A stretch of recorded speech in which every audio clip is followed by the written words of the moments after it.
Greetings, Embers, newbies, and the peekaboos. Welcome to Back to Ashes. I am your host, Phoenix. Before we begin, if you enjoy the way I narrate these stories, a subscribe, like, comment, or share would be highly appreciated. Scrolling across the screen now, I would like to acknowledge the elite members of Back to Ashes. Thank you so much for being the pillars on which this channel stands. I cannot be more grateful. If you are interested in becoming a member or would like to buy me a coffee as a special thank you, the information can be found down below. Without further ado, it is time to go back to Ashes. For once we arise from the ashes, we are a bigger, brighter, stronger, and a happier person every day. Sit back, relax, kick back, grab a snack, or tuck in and get warm, and prepare for your dose of vocal melatonin entitled True Let's Not Meet Stories. Right after this intro, there will be an ad. I'll read the first story, there will be an ad. And after that, there will be no more ads within this video. Disclaimer, this video is for educational and entertainment purposes.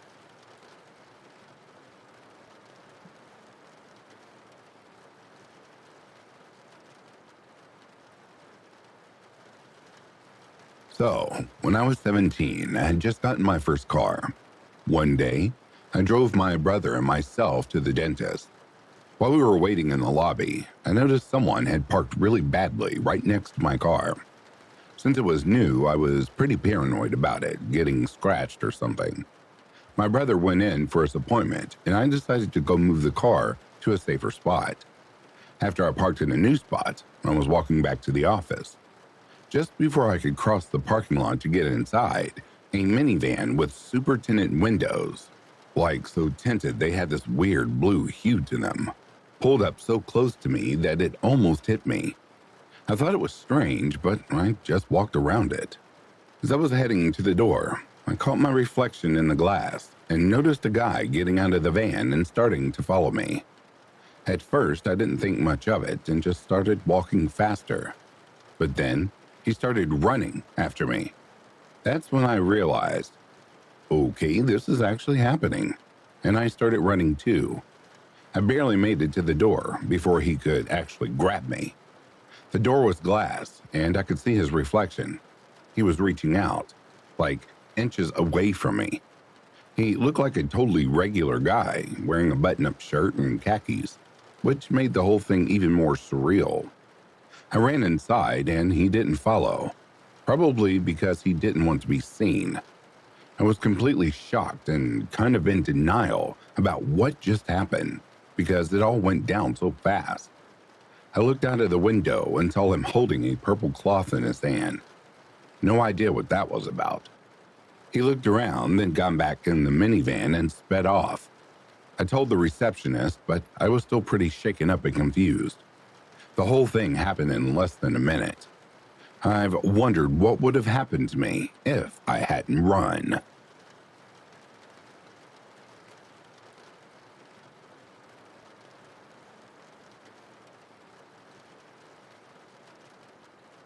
This just happened last night, and it doesn't feel real. In retrospect, I did the right thing and kept myself out of danger, but things could have gone worse for me, I realized. I walked to a bar by myself last night, already intoxicated and just looking for something to do. I met some people, ordered a gin and tonic. It was a vibe. The entire time, there's a man with a mustache sitting at a table by himself, leering at me. I wasn't dressed cute or anything of the sort, but I figured he was on something, so I just didn't pay attention to him, silently sitting there. Eventually, I'm alone at my table again, about to finish up my drink and leave, when I hear a voice next to me. "You're Morgan." I look up from my phone and Mustache Man is sitting beside me. "Nope, I'm," and I gave my first name, stupidly giving him my real name. Didn't matter though, because he kept insisting my name was Morgan. "What do you want to own someday, Morgan?" Odd question, but I humored him because that's what you do with crazy people. Nothing in particular, why?" When I tell you this man got genuinely angry at my response. So I followed it up with a house maybe? He clicked his tongue and locked his head, looking at me like I just failed some kind of test that only he knew the rules to. This man looked at me like he had decided I was worthless, like I deserved whatever fate he was envisioning me for. Listen, dude, you can stay here and chat as long as you aren't, one, on some weird drugs. Number two, planning on drinking more because I think you've had way more than enough. And number three, not going to murder me. I added that last little bit jokingly. Oh, I can promise I'm going to let you live. I've read the phrase, his eyes darken, in several romance novels before. I never knew what that was supposed to look like until last night when the man delivered that sentence. And let me tell you, it's not sexy. It's fucking bone-chilling. I've listened to enough true crime podcasts to take that as my sign to dip. Maybe he was just joking, but I wasn't taking any chances. I hurriedly approaching the bartender and mustache guy got kicked out, and I took an Uber home. I don't know who Morgan is and don't know who that man is, but regardless, let's not meet.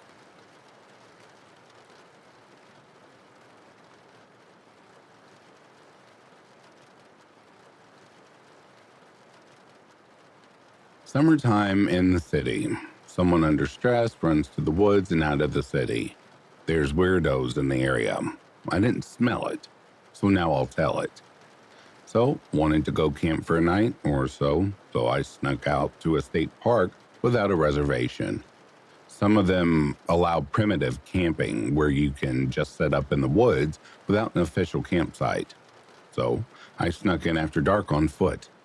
At some point, I took a wrong turn and tried to find a spot off a main trail when someone deep in the woods says, "You better turn around and walk out of here." I left the area assuming it was just some campers whose site I almost walked into. I kept my light off to not be easily discoverable. So I leave, walk closer across the trail in the other direction, hiding periodically to see if I was being followed, and apparently I was. What became apparent later was that these folks didn't think I would go further into the park, so I heard them in ATVs. Originally, I thought they were just joyriding. I was wrong. So I found a suitable spot, set up, stayed quiet for a while, and heard nothing. Then I did something stupid. I lit a cigarette. The moment I did it, I heard an inhale. I hid well enough, but exposed my position by accident.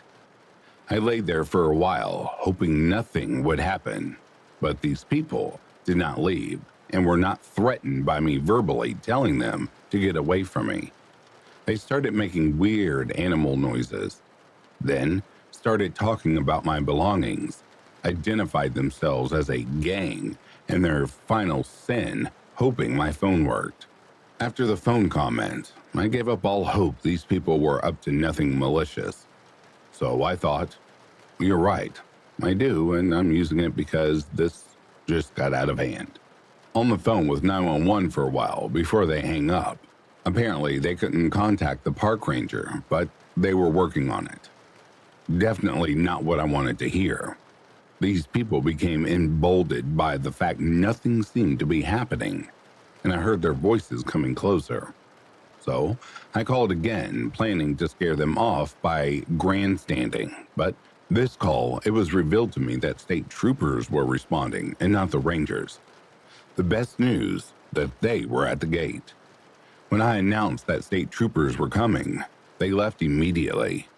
Probably because they could see their flashlights on the trail. The big reveal, I heard ATVs racing off through the hills. Those people waited for me to settle and search through the park for me after scouring the back roads. The only reason I'm thinking they might not have been sinister is they didn't actually attack or rob me during the 15 to 20 minute lag time between calling the authorities and them actually arriving. These things usually don't happen, according to the troopers. And so weird-ass gang hanging out in random state parks. I hope I don't meet you ever again."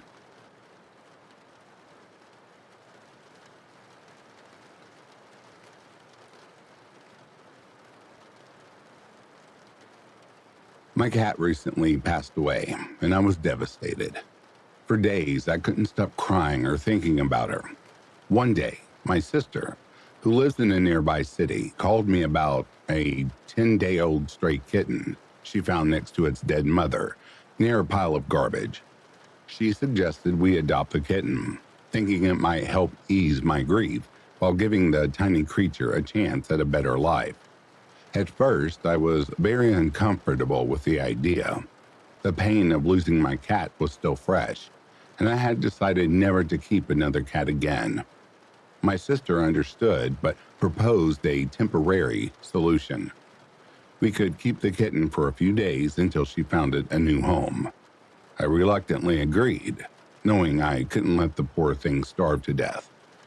The only problem was that my sister lived 45 kilometers away in a hostel, and getting there wasn't easy. Driving my scooter on the highway was way too dangerous, so I decided to take a local train. The journey would involve 5 stops, with my destination being Balai Nagal, a small area within the city of Balai. Local trains in my state are unreserved and often crowded, especially during morning and evening hours.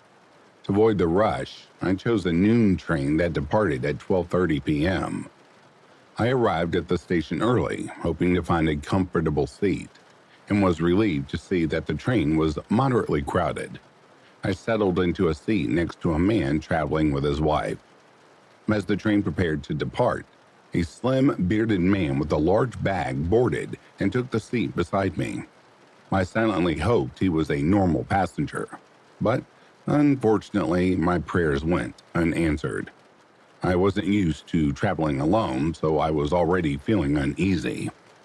At first, everything seemed fine. To pass the time, I opened my phone and began playing chess against a bot. Then, I overheard the bearded man's phone conversation. He said, "Yes, I got caught, but I'm out on bail now. I'll finish the job this time." My hands froze. Was I sitting next to a criminal? The man sitting across from me had also overheard the conversation and exchanged a nervous glance with me. His expression mirrored my own fear. I tried to ignore it, reasoning that the man was unlikely to harm me in a crowded train. But he kept making suspicious calls, casually discussing things that sounded straight out of a crime novel. At one point, he mentioned heading to Durg, the station after Balai Nagar, for a court appearance. My unease grew when I noticed him openly staring at my phone screen, not even trying to be discreet about it either. I was too scared to confront him or move to another seat, fearing he might react badly. After what felt like forever, he finally stopped taking calls and struck up a conversation. "This game takes a lot of brain, doesn't it?" he said, referring to the chess app. I smiled awkwardly and looked away, praying he wouldn't continue talking. Thankfully, he didn't. The rest of the journey was tense. He kept brushing his leg against mine and glancing at me with a piercing gaze. I tried my best to focus on my game and ignore him. The entire time, I couldn't stop thinking about the worst possibilities. What if he followed me? What if he attacked me? Or worse, what if he sexually assaulted me? These thoughts consumed me until the train finally reached Balai Nagar. After I got off the train, I noticed him getting off as well. I was confused, but decided not to dwell on it. Balai Nagar is only about 5 kilometers from Durg, so I assumed he might have business nearby. I stood on the platform, waiting for my sister to arrive. I called her, but she didn't pick up. I figured she was driving and decided to wait. Then I saw the man again, standing at a distance and staring directly at me. When he noticed I'd seen him, he walked away toward the front side of the station. Relieved, I called my sister again, and this time she answered. She told me she was waiting at the back exit of the station. I hurried there and was relieved to find her. She handed me the kitten, which was so tiny it fit in the palm of my hand, and placed it in a small bucket I brought along with me. We decided to stay at the station until my return train at 2:20 p.m. I told my sister about the creepy man, but she laughed it off, saying he was probably just trying to scare me. Her reaction irritated me, but I let it go. Then I saw him again, this time on the walking bridge, heading toward the back exit. I pointed him out to my sister, who dismissed it as a coincidence. I tried to do the same, thinking he might have gotten off at the wrong station and was waiting for the next train to Derg. When my train arrived, I said goodbye to my sister and boarded with the kitten. The train was crowded, so I stood by the door. About 45 minutes later, just 2 stops away from my destination, I spotted the man again. He walked through the crowd and stood directly in front of me, staring. I ignored him, but my anxiety skyrocketed. As the train approached the station, he leaned closer and asked about the basket. "What's inside?" he inquired. I replied, "A kitten," and explained that my sister had rescued it. He smiled and said, "It's rare to meet good people like you." The train stopped and I quickly got off without responding. Instead of exiting through the main station gates, I headed to the local train parking area, about 1.5 kilometers away, where I'd left my scooter. No one usually walks through that section unless they have a vehicle parked there. As I walked, I realized the man was following me. My heart raced as I quickened my pace. So did he. By the time I reached my scooter, I was trembling with fear. He even followed me to the parking lot. I started my scooter and sped away, taking the longer route through secluded valleys to avoid traffic. Thankfully, I never saw him again. His face still haunts me, though. I haven't traveled alone since, and I'm terrified of the idea. That 3-hour ordeal was the scariest experience of my life. Let me know if you guys think that I was just overthinking stuff, or share your thoughts with me about what you guys think of my experience.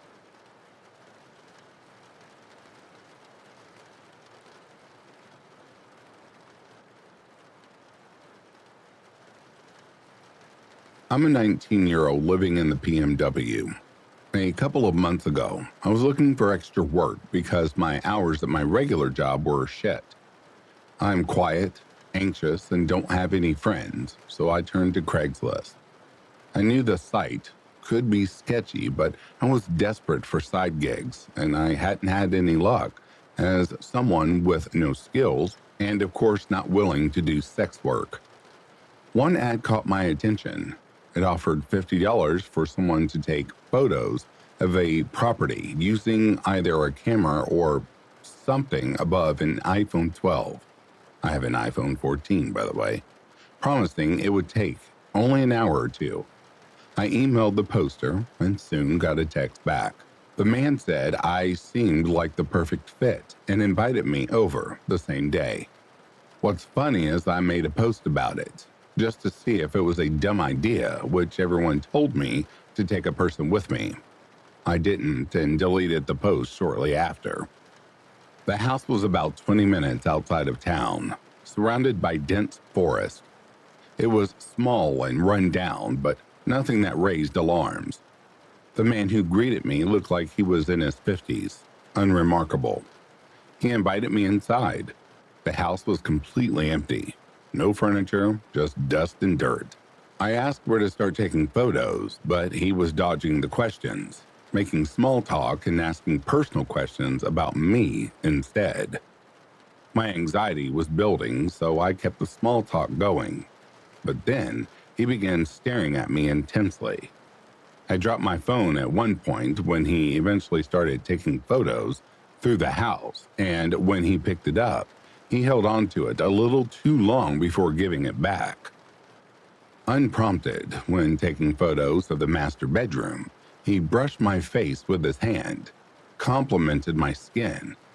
I knew it was stupid coming here, but at that point, my blood truly ran cold, and I was done making excuses in my head.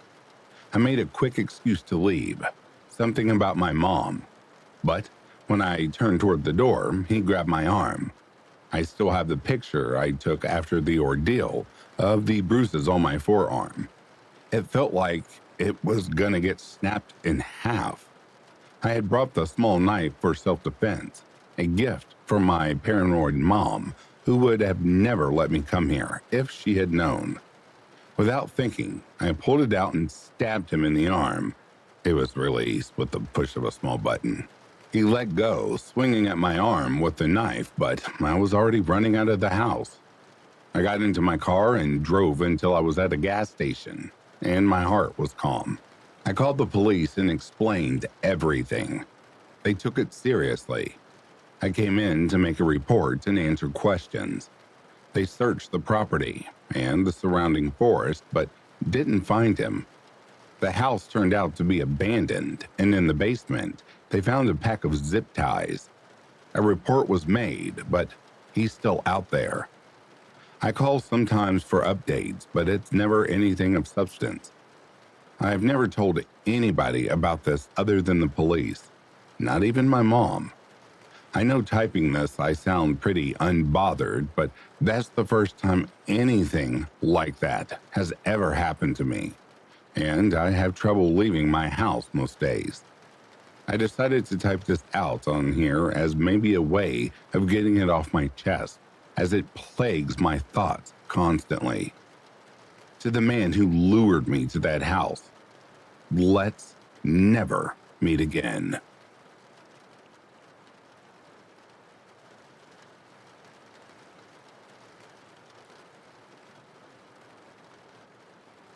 So, some background information.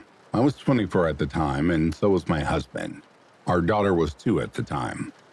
We were on a road trip to go see family, and about 20-ish minutes outside of the town we lived was this big gas station with a wide variety of snacks. Whenever we go on a trip, we would always stop there for gas, drinks, and snacks.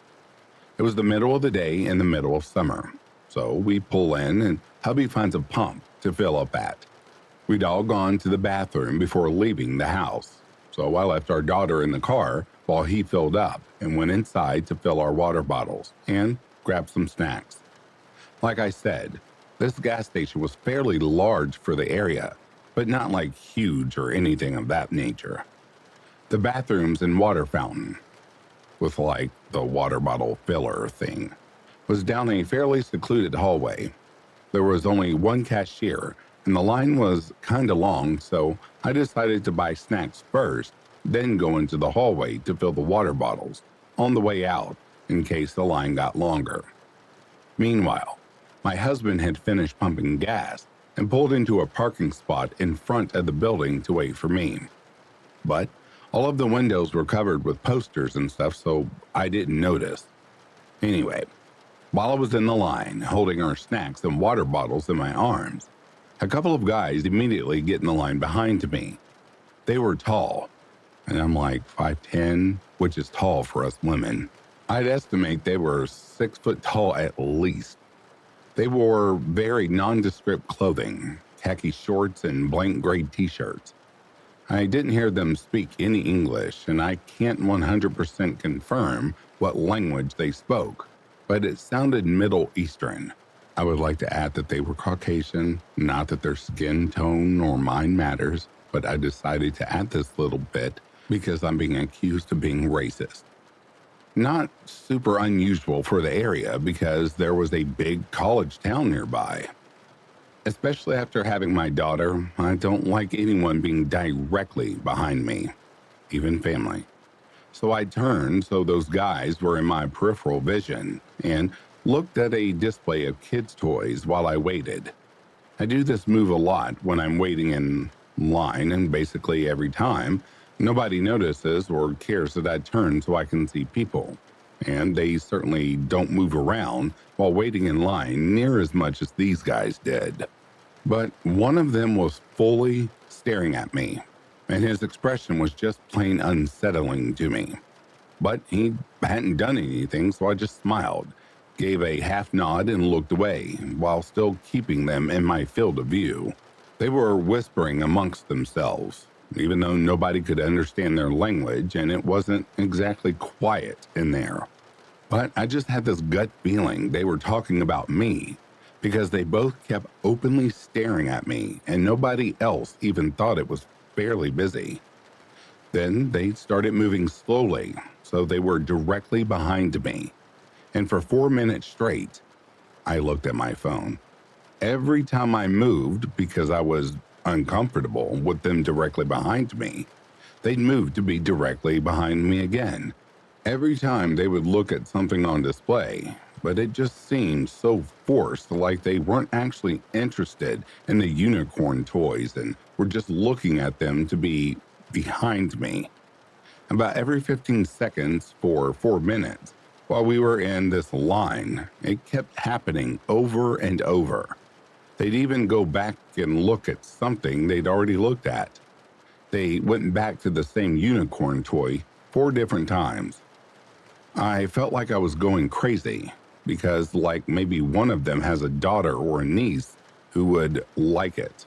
But every time I looked close enough, they were staring at me, watching me. I was seriously freaked out, but I kept telling myself that they weren't after me or anything of the sorts. But just to be safe, I decided to not fill up the water bottles and just go straight to the car. It wasn't worth risking it. I was still 3 people away from the front of the line. There was some sort of issue with the membership card that held the line up, and more people had lined up behind the men. One was a middle-aged woman and her teenager, maybe 13 or 14-ish. The woman saw my discomfort and saw how they kept getting behind me over and over. So she sent her teenager to see if the self-checkouts were open. At the gas station, it was a 50-50 chance they were. They went down a lot. Meanwhile, those guys were getting closer and closer. I'd already gotten as close to the person in front of me as socially allowed, but they were breathing down my neck and even brushing against me while they looked at the displays of candy and unicorn toys. I was contemplating leaving the snacks on the counter and walking out. The teenager came back and must have whispered to the woman that the self-checkout was open. Then the woman walked up to me, took me by the arm, and led me to the self-checkout. We watched each other's backs while we checked out. I looked up and saw them still staring at me, and this time they looked fully angry at me. They were about to come talk to me when she grabbed my bag and receipt for me and walked me to my car. Somehow, she was so smooth with everything. I didn't even think her teenager noticed what was going on. Once we were outside and I saw my car right there with hubby and my kids inside, I gave her a hug and thanked her for her help getting me out of there. Then we parted ways. I told my husband about everything, trying not to get too emotional about it, just stating facts about what they did and how they behaved. He seemed equally freaked out by my description of the events and wished he'd had the chance to properly thank the woman. I filled our water bottles at the next gas station, and we moved out of that area about 6 months later. Anyway, if that woman is reading this, you are my hero. Thank you. I don't think I can fully describe how deeply uncomfortable I was in that situation. I was genuinely scared they'd follow me to my car or something. So, to the creepy 2 men who kept freaking me out in the gas station, let's not ever meet again.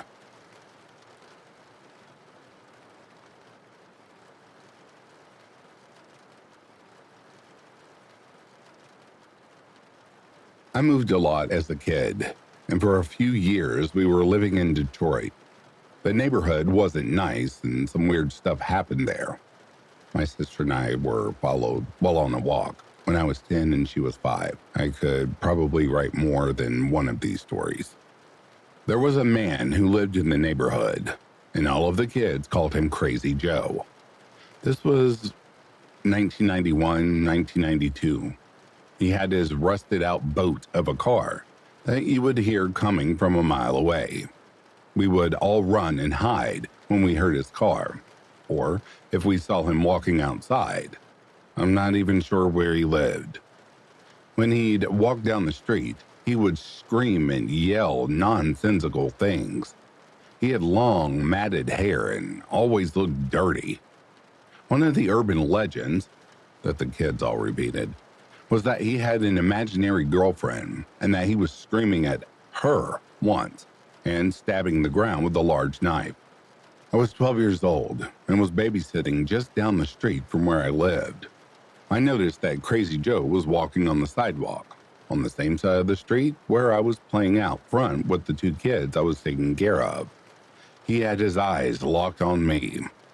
I didn't want to draw any more attention to myself or the kids, so I was trying to corral them into the backyard. They didn't want to go where I was trying to subtly direct them. Crazy Joe got closer and closer with his wide eyes fixated upon me. He was carrying a buffalo checked blanket. At this point, he's about 15 feet away and still locked in on me.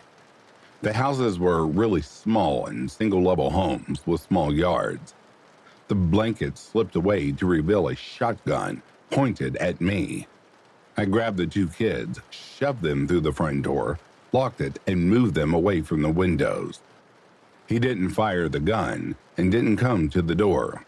At least not that I saw, although I got us away from the windows, so who knows. The kids didn't realize what was happening, and I ended up just not telling anyone what happened. I think I was afraid I'd get in trouble. Kid logic. We moved to another state shortly after this happened, and I have no idea what became of that man. That being said, Crazy Joe, let's not ever meet again.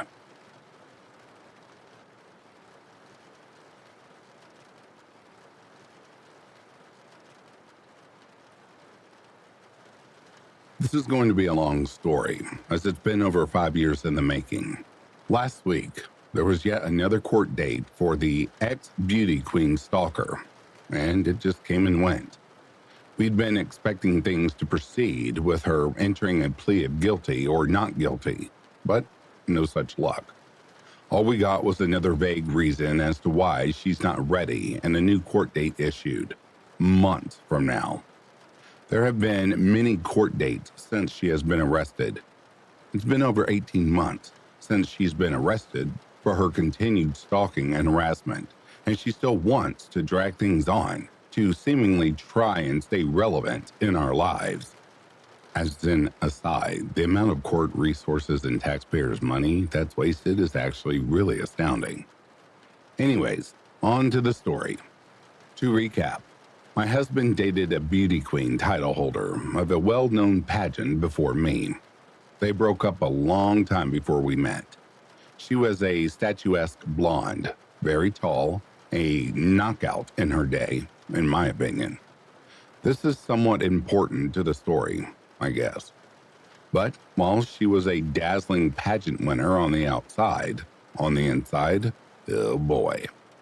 She could be charming and beautiful if she needed you, but mostly, she treated people around her terribly, including my husband, and he eventually broke it off with her. But she never went away. She would continue to call and email repeatedly, even after my husband and I met. If anything, her calls increased. She would call over and over again, day and night, even after my husband, who was my then boyfriend, blocked her number. She would ask for money and threaten to go to the police, claiming he abused her if he didn't give it to her. He obviously did not give her the money. This made her very upset. The threats increased and became more malicious. But when that didn't work, She would switch tactics and try and sweetly ask him for help with certain projects she was trying to get off the ground. Or more accurately, have him do the work for her and she take the credit, with the promise that if he had just this one last thing for her, she would go away. He didn't reply, so she would go back to being malicious, any tactic for attention, or for what she really wanted, which was money. My husband was terrified because, of course, while he never did anything to her, it would be her word over his, and he was terrified of it ruining his reputation and career. We unfortunately ended up at an event, and she also attended. She had been waiting for us to arrive and had placed herself near the entrance of the event. As we walked in, she stood across the room, looking me up and down, laughing and whispering into the ear of her date, making a point to try and make me uncomfortable. But that was okay. She was easily ignored until she ambushed me as I came out of the bathroom. She had clearly been waiting for a moment when I was alone. She towered over me. She is very tall. I had no intention of having it out with her, and as I hurriedly walked to find my husband, but she kept pacing beside me, hunched over, so she was at my eye level. I'm 5'5", by the way. Her head turned towards me. She was like a caricature of herself as she ambled beside me, smiling maniacally. "Where is your man?"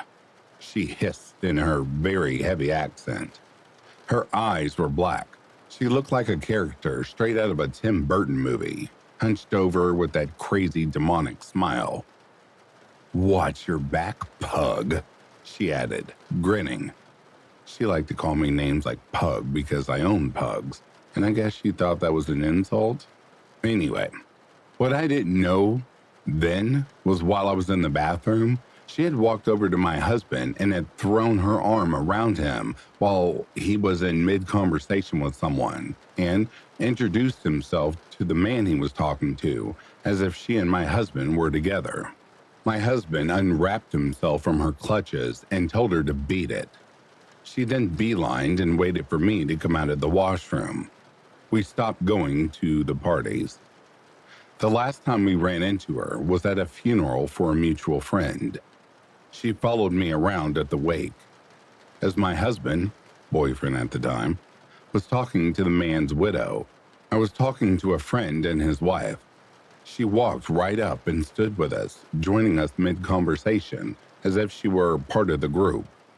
It was unnerving, but also just bizarre. It was a funeral, and I did not want a scene. I silently picked my wine glass off the bar and walked away, leaving her with a couple I had been speaking to, and her staring at me with a smirk on her face.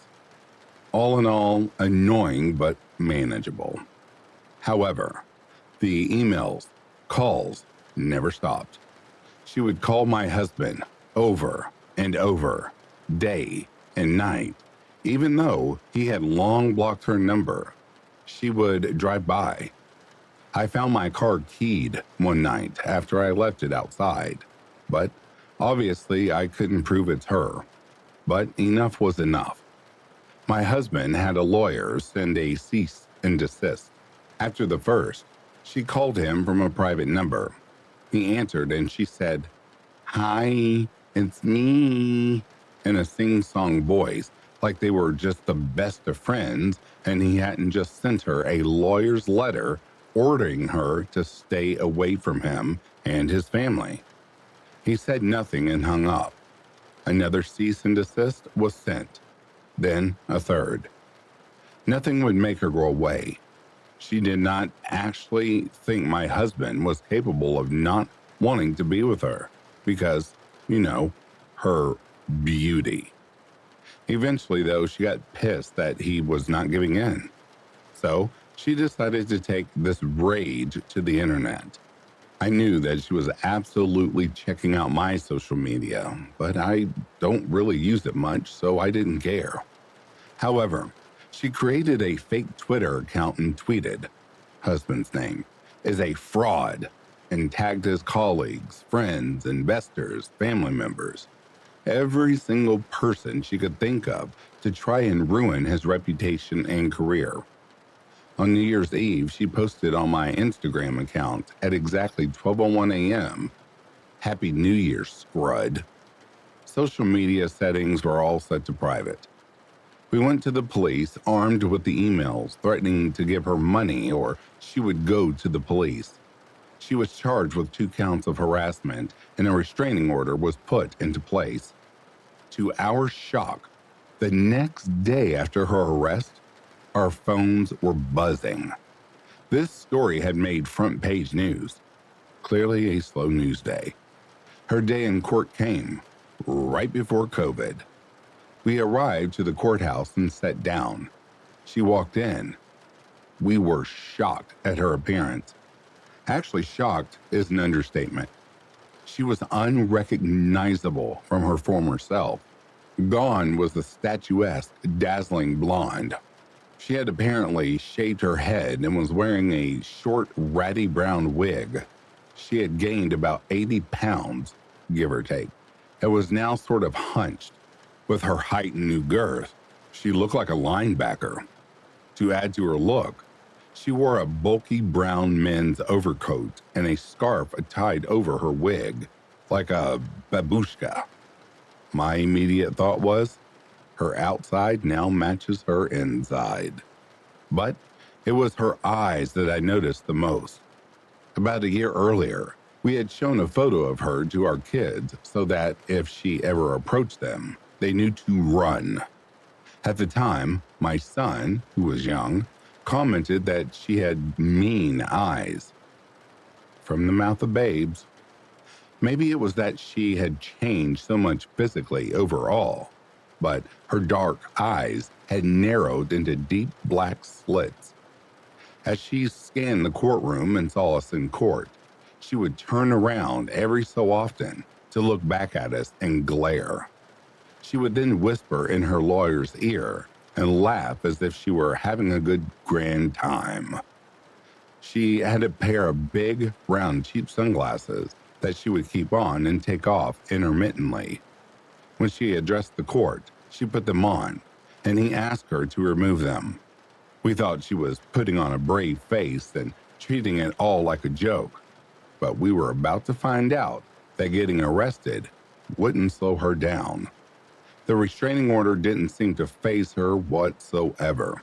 If anything, it angered her more.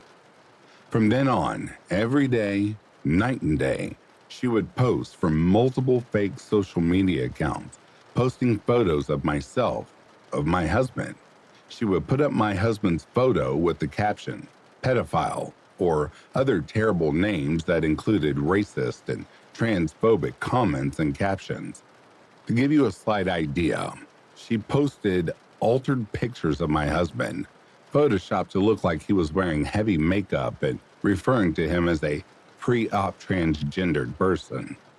She posted altered and unflattering photos of myself. She called me old, ugly. Those are the G-rated ones. Listen, I'm no beauty queen myself. The name-calling, while hundreds of photos of myself on her fake Twitter account calling me ugly and obsessively pointing out every single perceived flaw, did succeed in getting me down at times. Why did I keep looking? Because it was like getting a glimpse into her unraveling and unraveled mind, just in case it was a clue of what she was capable of or thinking of doing next. Because it wasn't her insulting posts that fazed me. What bothered me most were the sinister captions. "Keep an eye on your kids because I will be watching." Or, "Why don't you plant some flowers in your front yard?" Or, "Be good to your kids because you never know what could happen." "How was your Uber Eats order?"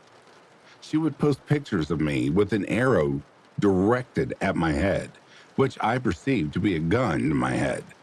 She posted pictures of my husband's workplace, which she was not allowed to be within 2 blocks of, in accordance to the restraining order. but the police said this could just be a picture she took from the internet. She posted Agatha Christie quotes like, "Every killer is usually someone you know well," or "Your end is near."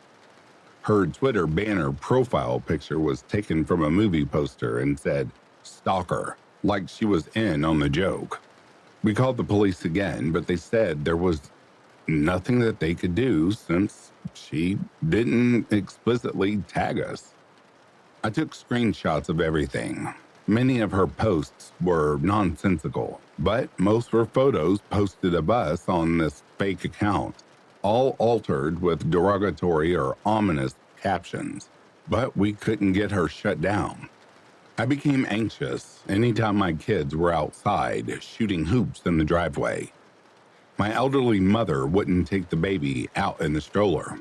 She was too scared. It affected all of our lives. Life became dramatic. Ex-beauty queen would taunt us with, "Catch me if you can." She posted close-ups of her dog's genitals or a piece of her dog's shit with my name beside it. The implication obvious. It bothered me she now had a dog, since I didn't think someone like her was capable of caring for anything living. Then the calls started back up, this time to our home line. Yes, we still have a home phone. Bitch, and then a hang up. Karma will get you, and then weird chant-like calls, as if she were reciting a spell. Sure enough, she posted photos of a pentagram and candles as some sort of altar, and the caption, "Ring, ring." Finally, the police asked us to come in and give video statements.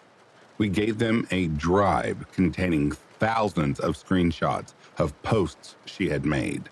They arrested her again and charged her with 2 more counts of criminal harassment. My husband was angry at this point, but as Mama Bear, I just wanted to get this over with.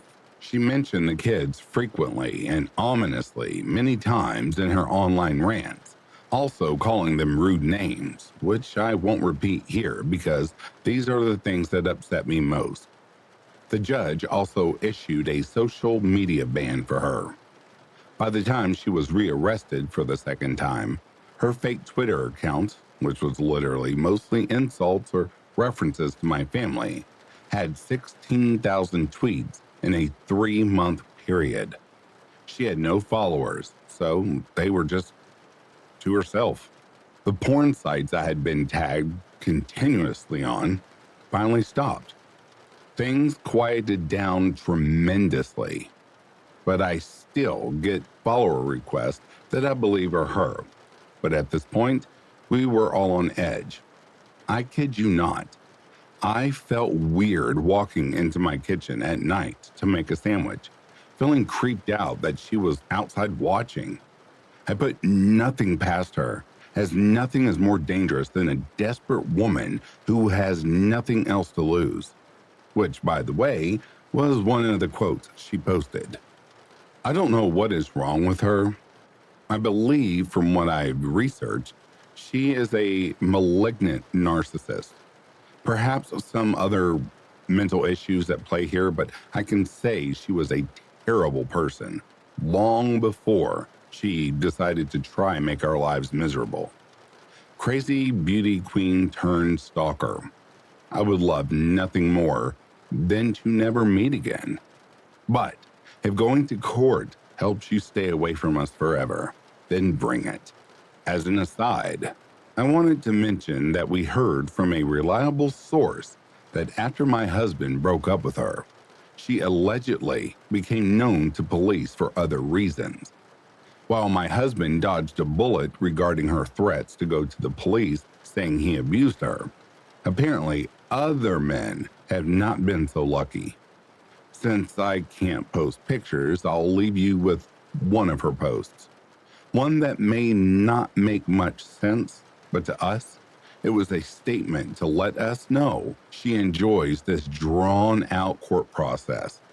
Many of her posts are in her native language, so this is translated. violent woman and the cruelest never answer questions. They like to continue the misunderstanding indefinitely. So I speak to contact people only in order to torment them. My cruelty is my last attachment to the world and my last chic. An update about the crazy ex-beauty queen stalker. Hello everyone. I posted about my family's experience with my husband's crazy beauty queen ex. It's been a few years now. I wasn't going to post the update because I wanted to let sleeping ex-beauty queen stalkers lie, but I still get a ton of messages asking how things are going. I figured why not? We feel more protected now that it's over. So here is the update. To recap, my husband dated a beauty queen of a well-known pageant before we met. Once we started dating, she went nuclear, and it felt like we were living straight out of a Stephen King novel. It was a scary and stressful time, to say the least. I'm sure it would give her great satisfaction to know she affected our lives in such a negative way. Let me start off by saying, the court process is long. It took years for resolution. During that time, she had to live with a surety. For those who don't know, because I certainly didn't, the surety has to front up the bail money, which was over $1,000 but under $5,000 in her case, and have the defendant live with them while they are out on bail. Her initial surety was her mother, but after she was rearrested for continuing to harass us, the judge said that she had to have a new surety since she kept breaking the law under her mother's watch. Since COVID, everything is done via Zoom in a virtual courtroom. There have been a few court dates during the past few years, but only her lawyer was present. These court sessions were basically asking to defer, etc. It was all very long and drawn out. The last court date was last August of 2023. I was curious as to what she looked like now, and to have this finally behind us. Finally, she appeared in the virtual courtroom. She was no longer wearing the wig. It looked like she had some real hair. It was short, brown, and pinned straight. She was the same weight as I had seen her in prison, and she was wearing a long white sort of coat, almost like a lab coat, no makeup. She was scattered, couldn't get her Zoom to work, wouldn't come into focus in the meeting, even though the judge repeatedly asked her to be visible during the proceedings, but she didn't listen to him. She kept going out of sight. She had the San Francisco Bridge as her Zoom background. Anyway, it was a gong show. But in the end, the result of the last court session was that she didn't plead guilty or not guilty. Instead, she was able to agree to certain terms or risk being arrested again. To be honest, I found it slightly confusing, but at least it was officially over. The most interesting part for us was after the virtual court proceedings were finished. The judge told us we could switch off our camera. We did, but she didn't. So my husband and I watched, fascinated, as the judge presided over other virtual cases, and she, on mute, sat on a chair and called someone on her phone. She began crying, then laughing hysterically, then crying again, but looking into the camera as she's doing this. I couldn't tell if this was accidental or not. Was she trying to gain some sympathy, or was it an honest mistake? We will never know. Lastly, I added this with a huge caveat that this is pure speculation. I had mentioned in my original story how she posted pictures of her dog's shit with my name beside it. However, when my friend looked through the pictures, she observed that no way a dog could shit that size from such a tiny dog. It was a Yorkie. And when I looked at it, I couldn't help but agree, but my brain refuses to process. If it's true, then ew. However, this also will be something we'll never know, probably for the best. Either way, karma has caught up with her big time. We know from one of the Bell variation requests she lives in subsidized housing. I haven't seen her in person since the original court date back in February of 2020. I received quite a few messages from people who knew who this was and said they had run-ins with her, specifically a person who claimed a family member had been scammed out of money by her. So, that's all there is to tell. Our lives have moved on, and I'm happy to report that no news is good news. I'll always be extremely cautious about my social media settings, and I don't think about her anymore unless I get a request for an update, etc. Thank you again for listening to my story. And to the crazy ex-beauty queen stalker, we are thrilled to never meet again.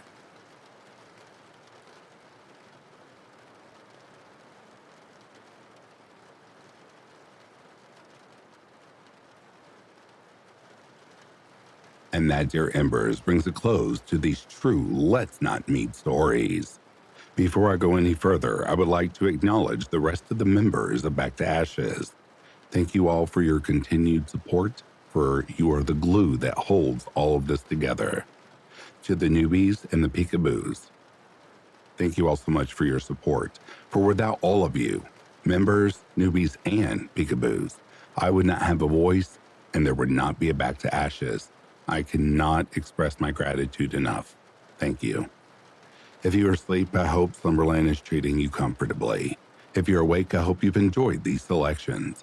Until next time, please take care of yourselves. I'll be reading to you soon. Have yourself a good morning, a good afternoon, or a good night. Peace, love, and light to you all.